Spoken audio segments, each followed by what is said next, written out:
reduction in take-home pay, or $22,500, or $1,875 on a monthly basis.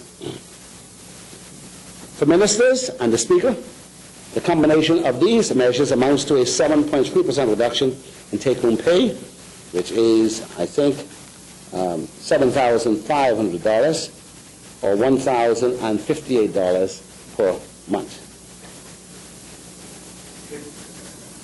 For the Leader of the Opposition and members of the House, these measures represent a 5% cut in pay, and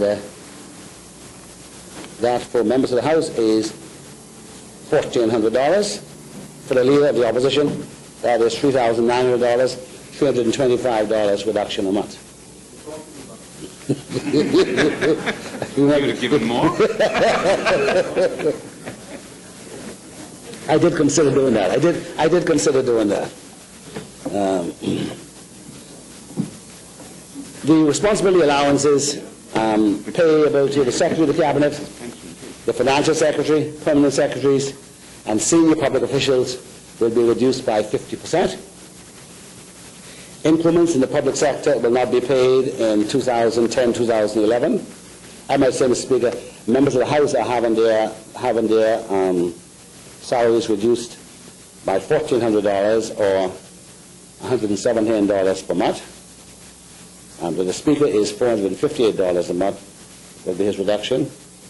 The government and opposition whips will have theirs reduced by $242 per month.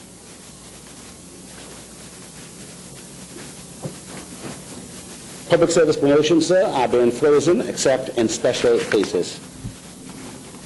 Public service employment is being frozen except in extenuating circumstances such as essential services, police, defence force, customs, immigration, certain technical officers at public works, social workers, and teachers. That list may not be an exhaustive list, but the monies for the list is in the budget. The position of those public officers, Mr. Speaker, retiring in 2010-2011, numbering to about 127, will not be filled, except perhaps some in the Department of Education. The provision of overtime in the budget is being reduced from $10.4 million down to $1.5 million. Insurance premiums for government vehicles, vessels, and aircraft are being placed under the purview of the Ministry of Finance to allow for the negotiation of a more favorable price for insurance. And members may have seen an ad in the newspaper inviting insurance companies to bid.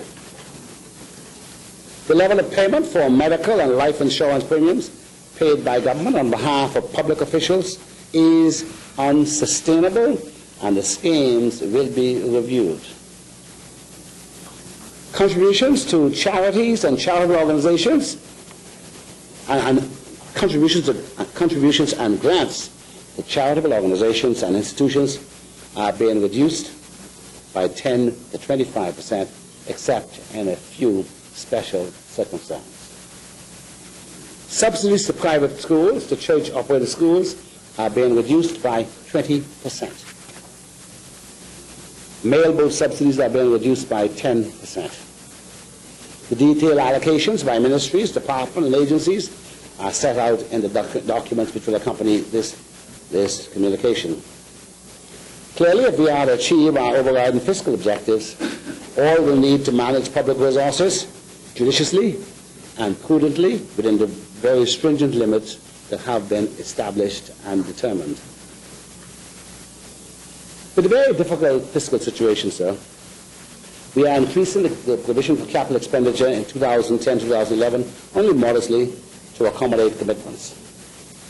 We are setting at $265 million as compared to $255 million in 2009-2010. This highlights my government's continued commitment to modernizing and expanding the nation's infrastructure as a means of also supporting the economy at this time. I turn to revenue measures, Mr. Speaker. Again this year, the government is introducing a number of revenue measures to further rationalize rates and to continue the simplification of the tariff structure as follows. The rate of duty on computer networking equipment has been reduced from 45% to 10%.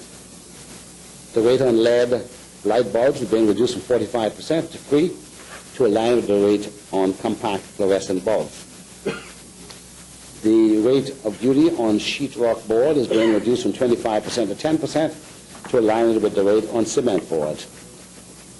The rate on tankless water heaters is being reduced from 45% to 10% to promote energy efficiency, and the rate on aircraft parts is being reduced from 10 to 3. Item 8 of the Tariff Act has been amended to make it clear that its provisions apply to small businesses with a turnover of $250,000 or less per year. A 2-year holiday from the payment of business license fees is being provided to petty, very small, and small businesses as defined in the Business License Act. By that I mean businesses with a turnover of $250,000 or less per year. The current system, sir, for determining motor vehicles fees is inordinately complex and cumbersome, as it contains 19 separate vehicle and rate categories. In order to simplify the system and facilitate administration, a new fee structure is being introduced that contains only 3 separate vehicle classes based on the weight of the vehicle. The annual fees are also being increased to better reflect the impact of vehicles on the nation's roadway and to cover the cost of street lighting, for which the government in the future have to make payments to BEC of the order of $1 million per month beginning July 1, 2010.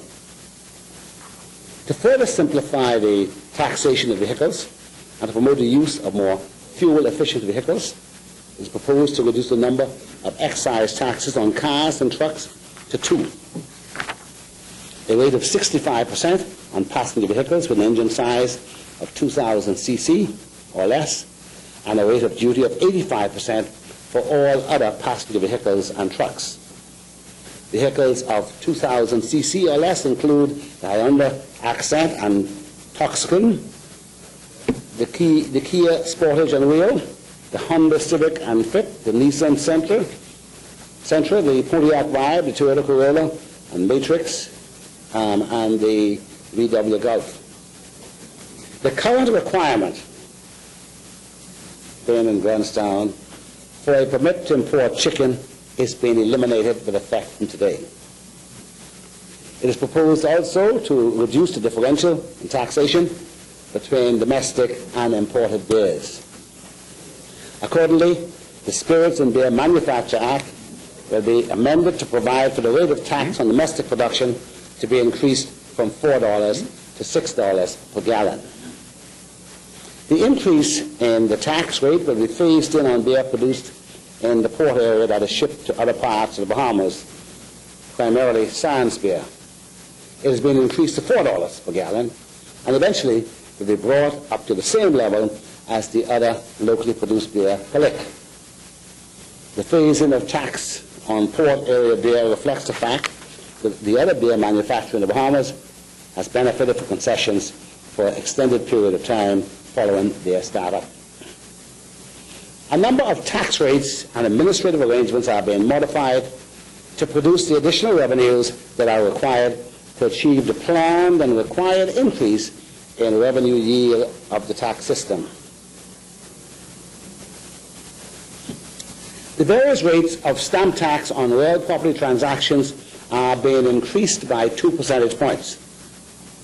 This will not impact the continuation of exemption of first-time homeowners from the payment of stamp tax on dwelling homes or property for construction of a dwelling house valued at up to $500,000. Stamp tax on banking transactions being increased by 15 cents with effect from the 1st of July. The air and sea departure taxes have been increased by $5 on July 1st for air and for the cruise ships effective October 1st. The hotel room tax has been increased to 10% from 6% with effect from July 1. The annual fees being payable by retail banks are being increased by 50% to provide for their more equitable taxation.